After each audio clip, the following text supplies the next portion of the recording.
Hey guys, Ben Nash from Pivot Wealth here, and today I'm talking about crap financial advice so you know how to avoid it. Now, this video came about from a client that I was chatting to recently that had, they were a lovely young executive couple doing well with their money, and they went along to, they did a bit of research online, found a financial planning business, and went and caught up, had a chat with the people, ended up going into the financial planning process.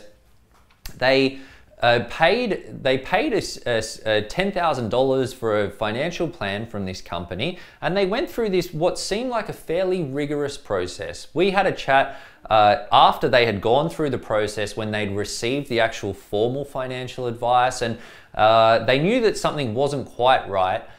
So they gave me a buzz. They were connected with another client of ours, and they asked for our opinion.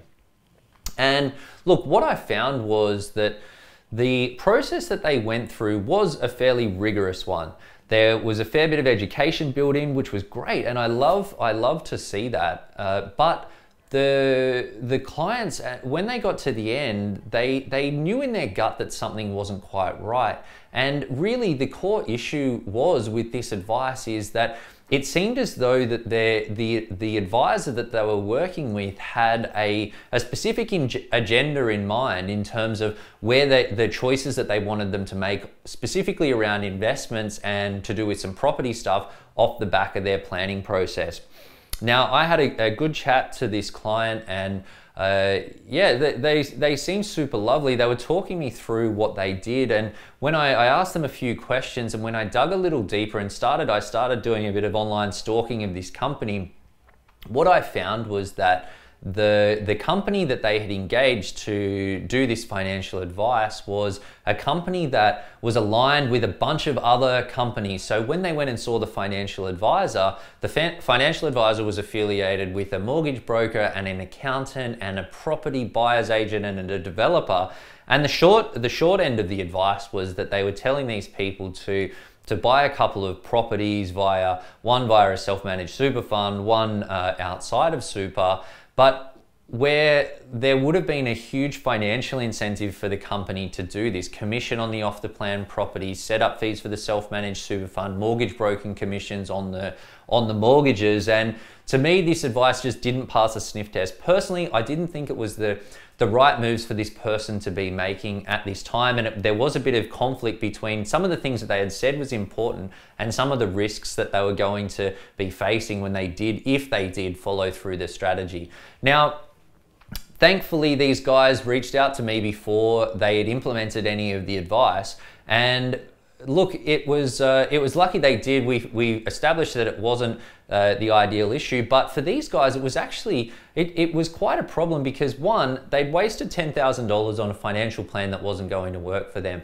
Two, because they'd already spent a substantial amount on their financial plan, they didn't want to go and spend the same amount again on another financial plan, which I can totally understand, but it sort of put them in this limbo land where they didn't want to go down one path, but then they didn't want to go down the other, and they ended up a little stuck, definitely quite frustrated, and essentially have wasted a bunch of money and are still not getting the results that they wanted when they started the process right at the start. So look, that made me think that what could they have done to avoid the situation that they ended up in? And I think one of the things that, and I've seen this a bit, that people that are sometimes they feel a little out of their comfort zone when they go into the financial advice process, especially if they haven't done this before. They're not sure what questions to ask, and sometimes they feel a bit silly to ask questions that they think are silly. And what that means is that you can end up so far down the path before you think that you need to ask the question. Now, sometimes you don't ask the question at all, and thankfully these guys didn't fall into that trap, but by the time they got to the end, they'd gone so far down, they'd invested money, they'd invested time, and it turned into a bit of a cluster. So look, I think that one of the things that you should be comfortable with any advisor is to really ask them as many questions as you think are needed to get the results that you want from an advice process.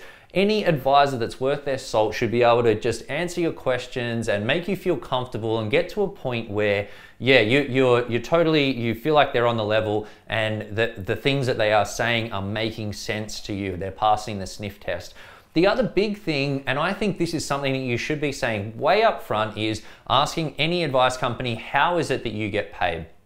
Is it from me? Are there sales commissions? Are there related businesses that you're going to introduce me to that are going to pay you? Because not to say that there are companies out there that are good ethical companies where that happens, and if you're comfortable with that, that's okay. We run a fee only model, which I'm a little bit biased, but I think that's the best way of doing things, because it means that there's no financial motivation for any one path over the other, which ultimately leads you to have more confidence in the advice process.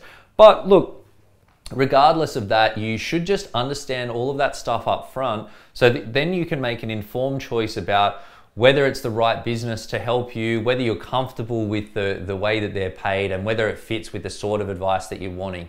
If you do that, just ask them questions, and understand the costs. I think you'd be placed to avoid crap advice and make sure that when you do take that step that you get the right results.